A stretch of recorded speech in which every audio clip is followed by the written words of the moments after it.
Bismillahirrahmanirrahim. Assalamualaikum warahmatullahi wabarakatuh. Waalaikumsalam warahmatullahi wabarakatuh. Alhamdulillahirabbil alamin wa bihi nasta'inu ala umurid dunya waddin. Wa asyhadu an la ilaha illallah wahdahu la syarika lah. Wa asyhadu anna Muhammadan abduhu wa rasuluh. Sallallahu alaihi wa ala alihi wa ashabihi wa man tabi'ahum bi ihsanin ila yaumiddin. Allahumma inna nas'aluka ilman nafi'a wa rizqan tayyiba wa amalan mutaqabbala. Rabbi shrah li sadri wa yassir li amri wahlul 'uqdatam min lisani yafqahu qawli, amma ba'd. Bapak-bapak dan ibu-ibu sekalian yang dimuliakan Allah Subhanahu wa taala, alhamdulillah kita senantiasa bersyukur kepadanya atas segala nikmat yang diberikan kepada kita semua. Termasuk salah satu nikmat yang diberikan kepada kita adalah bagaimana digerakkannya hati kita ya untuk selalu mengingat Allah Subhanahu wa taala, ya berkumpul tentunya dengan orang-orang yang saling mewasiatkan, menasihatkan ya dalam kesabaran, dalam ketakwaan. Ya bagaimanapun ya hidup kita di dunia ini ya tidak lepas daripada aturan Allah Subhanahu wa taala. Bapak-bapak dan ibu sekalian, para ikhwah dan akhwat yang dimuliakan Allah Subhanahu wa taala, ini merupakan pertemuan yang kedua ya setelah kemarin ya kita muqaddimah yang menyampaikan kalimat pertama dalam ilmu fikih, khususnya dalam bidang muamalat ini. Dan pada pertemuan kali ini ya insyaallah bapak-bapak dan ibu sekalian, judulnya adalah antara akidah dan muamalah. Walaupun sebenarnya di pertemuan yang sebelumnya sudah pernah disinggung ya bagaimana kehidupan seorang manusia ya, khususnya mungkin di sini para pengusaha atau para pelaku usaha tidak bisa lepas dari ranah akidah ya, karena bapak-bapak dan ibu sekalian yang dimuliakan Allah Subhanahu wa taala, tentunya orang-orang yang hadir di sini ya ingin sesuatu itu menjadi lebih berkah, ingin sesuatu itu menjadi lebih tenang ke jiwa ini begitu. Bagaimana was-was dari setan itu selalu ada, walaupun terkadang was-was itu datang dari bukan dari setan, tapi justru datang seolah-olah itu adalah hidayah yang akan menyapa kita semua, sehingga kita tergerak hatinya untuk kepo gitu, ingin tahu sebenarnya apakah ada masalah dalam muamalah kita, apakah akidah kita belum sedalam itu ya, atau misalnya takut salah jalan.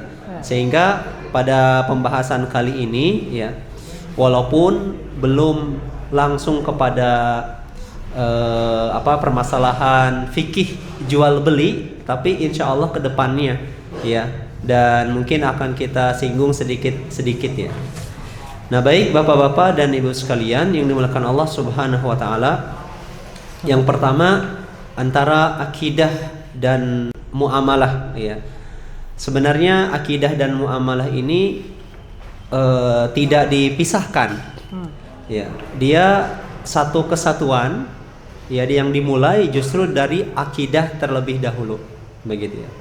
Maka jika kita lihat ya bagaimana semoga ya kita termasuk orang-orang yang bisa kita katakan yang ingin hijrah begitu ya. Dalam arti hijrah itu kita ingin kembali kepada kebaikan atau menuju kebaikan yang belum kita tahu.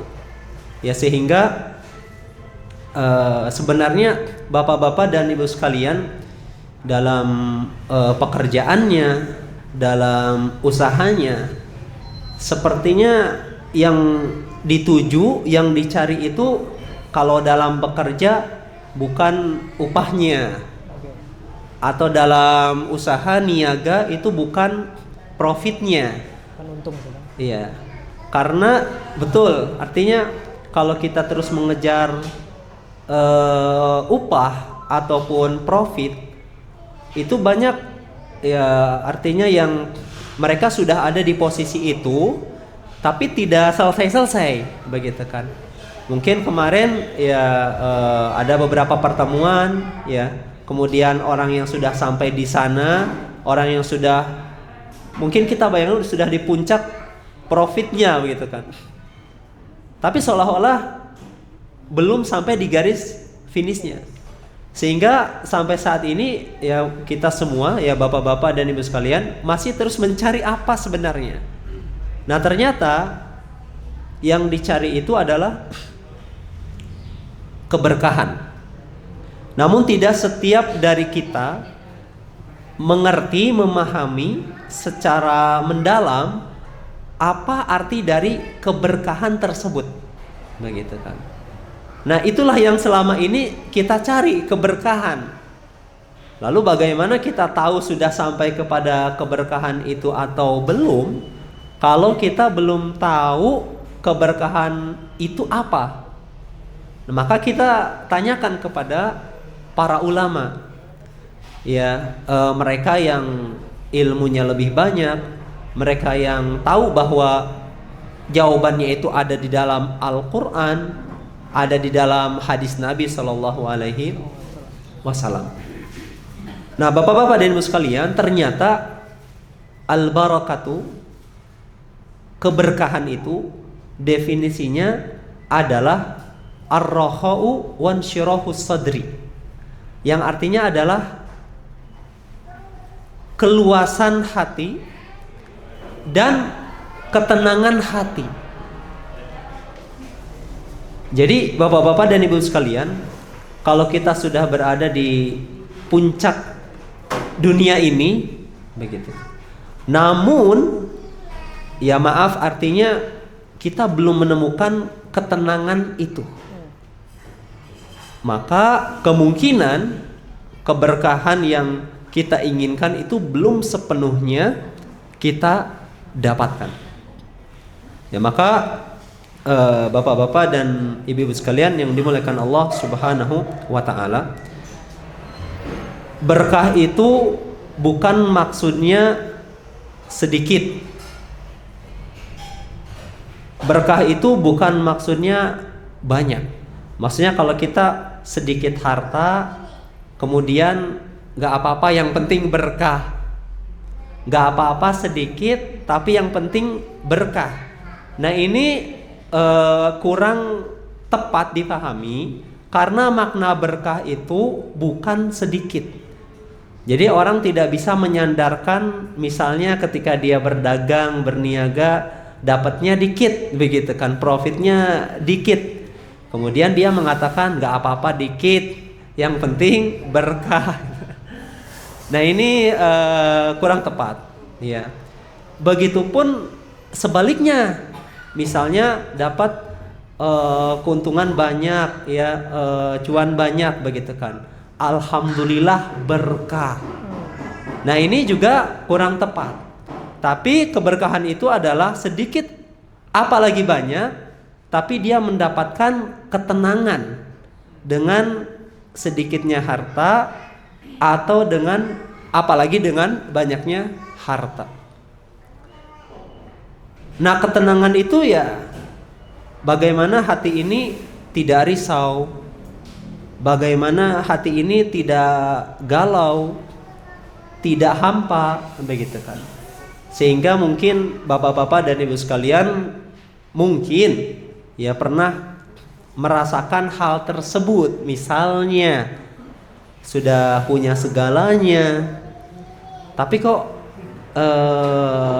merasa belum tenang, belum bahagia, dan seterusnya. Nah, maka keberkahan itulah yang kita selalu mintakan kepada Allah Subhanahu wa ta'ala. Nah, kemudian bapak-bapak dan ibu sekalian, kata para ulama, rezeki itu ada dua. Rezeki itu ada dua. al-malu zahir, harta yang nampak, wal malul khafi, dan harta yang tidak nampak. Harta yang nampak disebutkan oleh para ulama ya seperti emas dan perak, kemudian aset dan lain-lainnya ya. Adapun harta yang tersembunyi ini juga harta, yaitu adalah kesehatan ya. Kemudian diberikan keselamatan dari beragam macam bahaya. Nah, maka ini disebut dengan harta juga. Karena ya jujur ya, saya pribadi, kemudian mungkin bapak-bapak dan ibu sekalian selalu menempatkan harta itu berupa harta yang zahir, harta yang nampak. Jadi disebut harta itu harus terlihat, kemudian harus ada wujudnya, begitu kan. Padahal harta tidak mesti seperti itu, ya. Maka disebutkan oleh para dalam peribahasa orang Arab, contohnya misalnya kesehatan, as-sihhatu tajun ala ru'usil as-sihha la ya'rifuha illal marda, bahwa kesehatan itu adalah mahkota emas yang berada di atas kepala orang-orang yang sehat. La ya'rifuha illal marda, di mana tidak ada yang bisa melihat mahkota itu di atas kepala orang yang sehat kecuali orang sakit. Karena ya bapak-bapak dan ibu sekalian, kalau ada uang atau kalau ada misalnya nih usaha ya, bisnis, keuntungannya itu bisa mencapai 1 miliar misalnya. Tapi resikonya adalah kita akan sakit atau mendapatkan penyakit. Nah, kira-kira mana yang bapak-bapak dan ibu sekalian pilih? Kalau misalnya memilih profit 1 miliar itu dan mengabaikan kesehatannya, maka ini bagaimana ya? Sudah terlalu berlebihan, begitu kan? Sudah tidak melihat bagaimana, dia hanya tahu harta itu adalah uang, begitu kan? Padahal dua-duanya harta, begitu kan? Bahkan mungkin lebih baik harta yang tidak terlihat ini, begitu kan? Nah kemudian pertanyaannya adalah bapak-bapak dan ibu sekalian, bagaimana kita mendapatkan keberkahan itu? Sekarang kita tahu yang kita cari itu bukan profit, keuntungan, tapi yang kita cari adalah keberkahan. Masalahnya adalah bagaimana cara mendapatkan keberkahan tersebut. Nah, di sini disebutkan ya oleh para ulama ya, untuk mendapatkan keberkahan yang artinya adalah ketenangan adalah ketakwaan. Ketakwaan. Ya, lalu takwa itu apa kan begitu?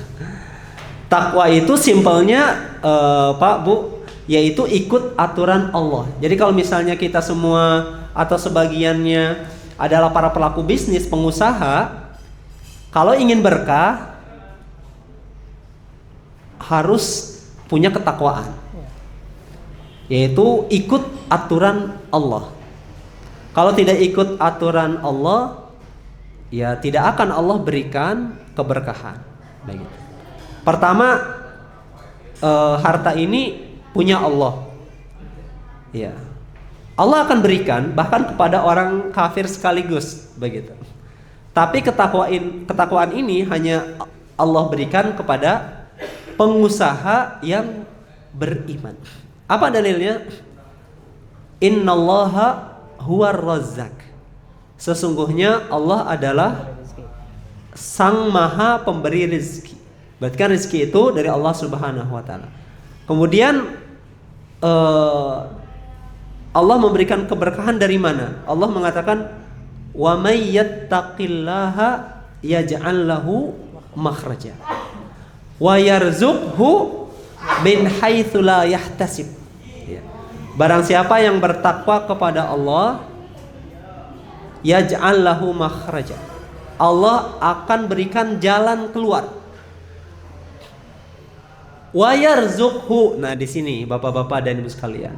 Dan Allah berikan rezeki min haitsu la yahtasib, dari jalan yang tidak disangka. Mungkin selama ini ya kita semua berniaga dapat keuntungan karena strategi kita, karena kehebatan kita. Yaitu salah satunya.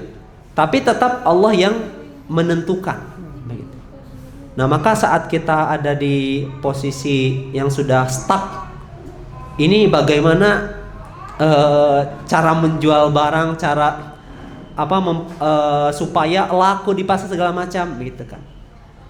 Nah, itu adalah usaha ikhtiar manusia, marketing jor-joran, ya, kemudian iklan di mana-mana, tapi dia lupa meninggalkan satu hal, yaitu bersandar kepada Allah. Yang dimaksud adalah takwa, begitu kan. Nah, ini yang seharusnya kita fahami dari judul kita kali ini, yaitu antara akidah dan muamalah. Ya, kita bayar buat iklan, tapi padahal ke Allah itu nggak bayar gitu.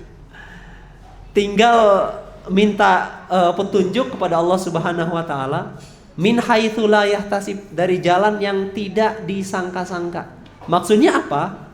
Yang namanya tidak disangka-sangka, Bapak-bapak dan Ibu sekalian, itu benar-benar kita ngeblank, nggak tahu dari mana.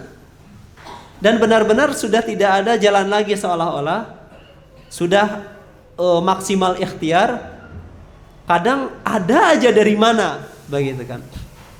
Makanya mungkin Bapak-bapak dan Ibu sekalian, pelaku usaha, kadang misalnya jualan di tempat ini nggak laku, tapi di tempat yang lain kok laku, begitu kan. Kemudian di tempat yang lain laku, dan seterusnya. Nah, ini mungkin kita menyadari bahwa dari sisi akal kita tidak semua tempat sama, ya kan? Tidak di semua tempat rame. Apakah karena rame atau sepi? Tidak semua mitra bisnis kita itu wataknya sama, begitu kan. Ada yang benar-benar menerima kita, ada yang menolak kita, dan seterusnya. Yaitu dari sisi akal kita. Tapi kita melupakan satu sisi yang lainnya, yaitu bahwa Allah lah yang memberikan itu semua, memberikan rezeki kepada kita semua. Nah, ini bagaimana kita mendapatkan keberkahan, ya, ketenangan, begitu. Tidak masalah di sini ditolak, di situ diterima, di sini laku, kita tetap tenang. Nah, saat itulah kita sudah mendapatkan keberkahan.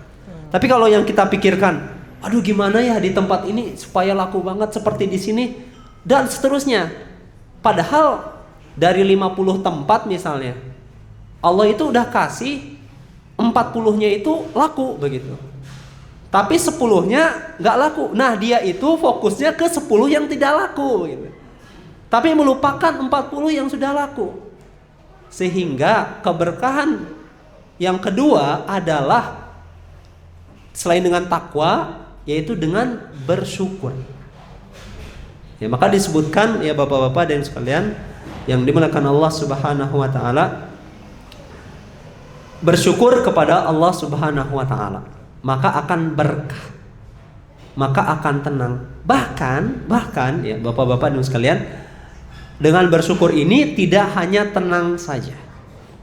Ya wajar ya, mungkin namanya manusia tidak akan pernah puas.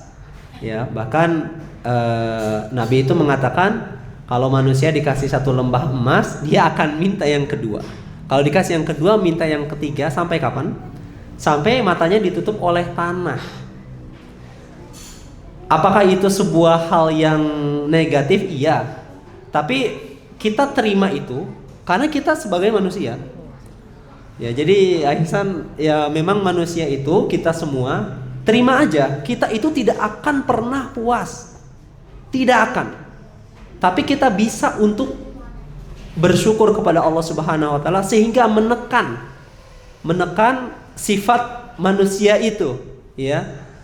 Nah, sehingga bapak-bapak dan ibu sekalian yang dimuliakan Allah Subhanahu wa taala, bagaimana? Jadi kalau kurang laku begitu ya, atau kurang ya apa namanya? Kurang rame atau entah kemana ini para pelanggan segala macam gitu ya. Atau ada masalah dengan mitra segala macam. Maka itu tuh seperti kode dari Allah. Coba kita mau nggak mensyukuri apa yang ada begitu. Biasanya kita untuk menambah profit itu ya nambah cabang misalnya, atau meningkatkan penjualan, menambah barang yang akan dijual gitu. Tapi kalau Allah tidak menghendaki, ya segitu-segitu aja begitu ya. Artinya yang kita pikirkan adalah hitungan manusia. Lebih banyak tempat berarti lebih banyak pemasukan. Ya itu benar.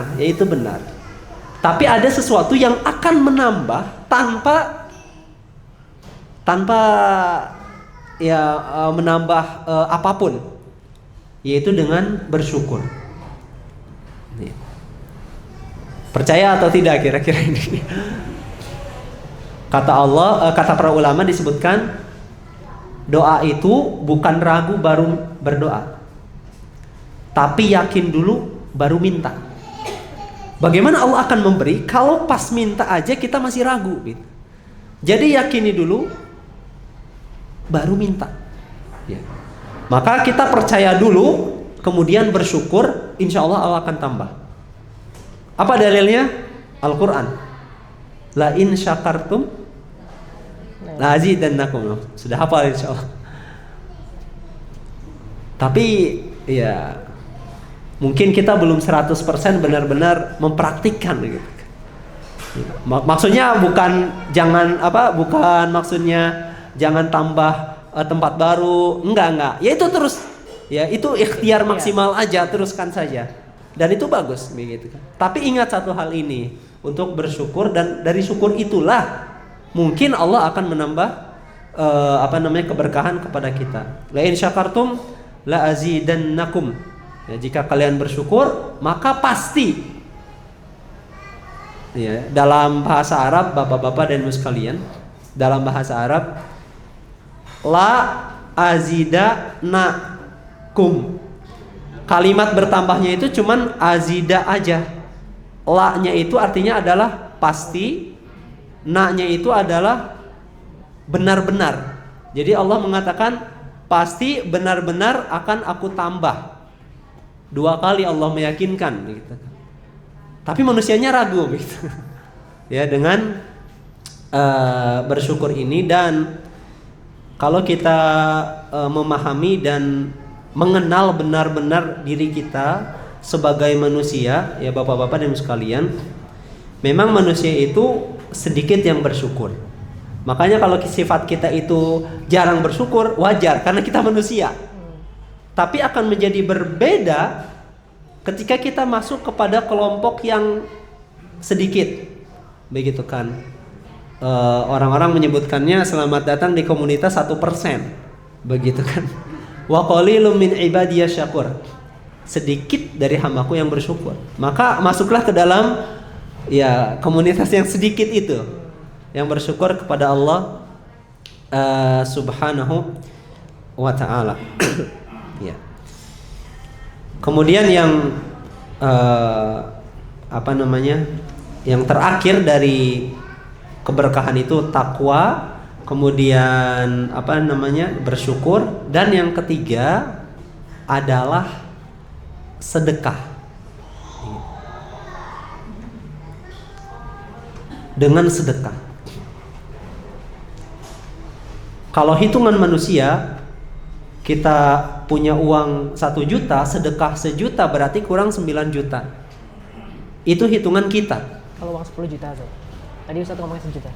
Oh iya betul. 1 juta dikurangi 100 ribu. Oh, oke. Berkurang jadinya 900 ribu begitu kan. Nah itu hitungan kita. Atau 10 juta kita infak 1 juta berarti sisa 9 juta berkurang begitu kan. Itu hitungan kita, hitungan manusia.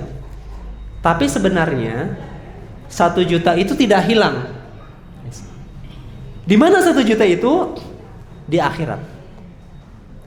Bahkan bapak-bapak dan ibu sekalian, kalau pernah ditipu sama mitra atau ditipu sama Klien. Ya klien, wah mungkin ketipu puluhan juta, ratusan juta. Jangan bersedih. Jangan bersedih, bahkan berbahagialah. Nah ini udah di tingkat yang begitu mendalam nih keyakinannya. Kenapa? Karena seperti yang disampaikan oleh Syekh Dr. Utsman Al-Khumais, disebutkan bahwa seorang muslim itu tidak ada istilah rugi. Begitu kan. Kalau misalnya ketipu 10 juta, maka 10 juta itu sebenarnya tidak hilang dari kita. Tapi ada dalam bentuk yang lain. Dalam bentuk apa? Di akhirat kelak semuanya akan diadili oleh Allah Subhanahu wa taala. 10 juta itu akan kembali kepada kita dalam bentuk pahala. Dan itu benar. Kalau misalnya orang yang menipunya ini sudah banyak sekali nipu orang sampai nggak ada pahalanya misalnya, maka 10 juta dosa kita yang akan ditransfer kepada penipu ini. Karena Allah Maha Adil. Karena biasa mungkin ya bapak-bapak dan sekalian, para pelaku usaha kena tipu. Ya, itu udah mungkin makanan sehari-hari mungkin ya. Ya, tentunya. Jadi disinilah kita tahu bahwa ya jangan pernah bersedih dan tidak ada yang rugi. Santai saja. Nah, ketika kita sudah ada di titik itu, semoga itulah keberkahan yang selama ini kita cari. Begitu ya. Dan itulah ya, kalau kita memang menganggap diri kita sebagai pengusaha yang berbeda, sebagai pengusaha muslim, muslimah, maka kita meyakini juga sebagai seorang muslim, seorang muslimah yang beriman kepada Allah Subhanahu wa ta'ala ya. Dan apa yang kita sedekahkan, apa yang kita infakkan itu pertama akan Allah ganti. Ya, akan Allah ganti. Nah, kita ini tidak tahu Allah itu menggantinya itu dalam bentuk apa, karena tidak ada konfirmasi ya. Ya, misalnya nih sudah saya ganti kata Allah. Ya, kemarin sedekah 1 juta nih 10 juta begitu. Nggak ada konfirmasi.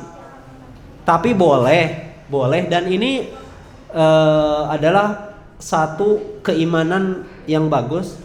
Misalnya kita sedekah 1 juta, kemudian ada konsumen atau pembeli ya pemesan ke kita dan keuntungannya 10 juta misalnya. Boleh kita mencocokologikan. Wah, ini karena saya sedekah ini, nggak masalah. Itu bagus, nggak masalah. Walaupun kita nggak ada yang tahu, begitu ya. Jadi cocokologi di sini itu bagus, begitu, nggak masalah. Ya, walaupun artinya pengalaman pribadi, ya, ini bukan sombong atau bukan takabur, tapi sesuatu itu akan menjadi baik ketika untuk di-sharingkan kepada yang lain, begitu. Seperti misalnya sedekah itu kan yang terbaik itu sembunyi-sembunyi. Tapi ada saatnya sedekah itu harus diperlihatkan. Niat itu innamal a'malu binniyat, tergantung niatnya. Perlihatlah kepada orang-orang bahwa kita sedekah segini supaya orang-orang ikut sedekah juga. Itu lebih bagus. begitu kan. Nah maksud saya kaitkan semuanya, bahkan keuntungan profit yang didapat oleh bapak-bapak dan ibu sekalian, kaitkan itu dengan kepercayaan, keimanan kepada Allah Subhanahu wa taala, begitu ya. Saya pernah sedekah ya 50.000 rupiah ya ke seorang yang membutuhkan, nenek waktu itu ya. Dan waktu itu setelah itu selesai, dan saya percaya bahwa mana qasat sadaqatun min mal, bahwa tidak akan berkurang harta yang disedekahkan. Wa ma anfaqtum min khairin fahuwa yukhlifuhu, apa yang kalian sedekahkan pasti Allah ganti. Asalkan percaya, dan ketika momen itu datang boleh untuk dicocokkan. Saya daftar di sebuah kampus ya, universitas di Arab Saudi, di Madinah tepatnya. Waktu itu semuanya selama 5 pengumuman, 5 gelombang itu saya tertolak sampai pada akhirnya pengumuman terakhir, dan itu cuma ada 13 orang, dan saya orang ke-12 di situ. Alhamdulillah keterima. Dan setelah saya berangkat ke sana, ini mungkin sedikit memaksakan ya, mencocokologikan, tapi sekali lagi bagus gitu kan, tidak masalah. Ternyata beasiswa 4 tahun full beasiswa ya, dari mulai tiket pulang pergi, kemudian tiap bulan uang saku, kemudian ketika lulus dan segala macam, itu totalnya semuanya 50.000 juga. Tapi bukan 50.000 rupiah ya, 50.000 real, yaitu 200 juta. Boleh nggak saya mencocokologikan saya pernah sedekah 50.000? Nggak ada salahnya, karena nggak ada juga yang memberitahu saya itu gantinya ya. Jadi maksud saya apa-apa itu ya dihubungkan, dikaitkan dengan kebesaran Allah Subhanahu wa taala dan seterusnya ya. Nah, sehingga bapak-bapak dan ibu sekalian yang dimuliakan Allah Subhanahu wa taala, kalau pernah melihat pesaing kita, saingan, kemudian saingan bisnis lah, mereka lebih untung dan lebih sukses, lebih berhasil ya. Kemudian orang yang lebih jauh juga yang di sana, maksudnya lebih dari kita. Kok kita beda-beda begitu kan, segala macam. Nah, memang Allah Subhanahu wa taala itu sudah mentakdirkan bahwa rezeki ini itu tidak dibagi ke semuanya. Tidak dibagi kepada seluruh manusia. Orang kafir saja sudah dapat bagian yang begitu banyak kan. Ya. Tapi untungnya Allah nggak bagi semuanya. Kenapa? Kalau Allah bagi semuanya jadi merata, semuanya jadi dapat keuntungan yang sama dan kekayaan yang sama, maka itu akan menjadi sesuatu yang berbahaya. Gitu. Allah mengatakan dalam Al-Quran, walau basatallahu rizqa li'ibadihi labaghaw fil ard. Kalau Allah hamparkan semua harta, semuanya di muka bumi, labaghaw fil ard, maka semua manusia akan melewati batas. Jadi ya maaf bapak-bapak dan ibu sekalian, banyak para ulama mengatakan bahwa harta itu hukum dasarnya itu membuat orang jadi melewati batas. Hukum asalnya harta itu begitu. Namun akan berbeda ketika harta itu ada di tangan orang yang beriman kepada Allah Subhanahu wa taala. Ya. Intinya kalau kita berpikir ya dapat harta, kekayaan, ya berarti kita semakin berjaya begitu kan. Padahal hukum asalnya itu sebaliknya. Nah, sehingga dalam hal ini bukan maksudnya memang sejak dari awal juga kita diciptakan dalam keadaan merugi. Apa dalilnya? Wal asri innal insana lafi khusrin. Manusianya ya itu sudah berada kerugian gitu. Illal ladzina amanu. kecuali orang yang beriman. Nah, disitulah penyelamatnya. Begitu. Maka kita melihat para sahabat yang kaya-kaya itu, yang kaya raya, ya 10 sahabat yang dijamin masuk surga, 9-nya pengusaha dan kaya-kaya, tapi dijamin masuk surga. Karena apa? Karena punya keimanan. Begitu. Nah, sehingga bapak-bapak dan ibu sekalian yang dimuliakan Allah Subhanahu wa taala, ya 5 menit sebelum pertanyaan yang terakhir adalah bagaimana kalau kita ingin mendapatkan keberkahan itu dengan ikut aturan Allah, dengan bersyukur, dengan menginfakkan sebagian harta kita. Tapi masalahnya adalah bagaimana jika di dalam sebagian harta kita itu ada harta yang haram.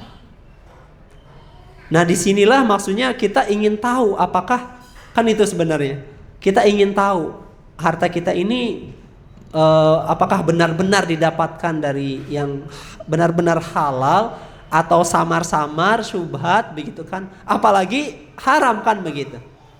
Nah, sehingga para ulama itu menjelaskan, ya, artinya kalau memang harta haram itu didapatkan karena barangnya, produknya yang memang haram, begitu kan, dan jual beli dalam saling ridho, ya harta haram itu ya tidak perlu untuk dikembalikan ke orang yang kita beli dari dia atau kita menjual kepada dia, tidak perlu.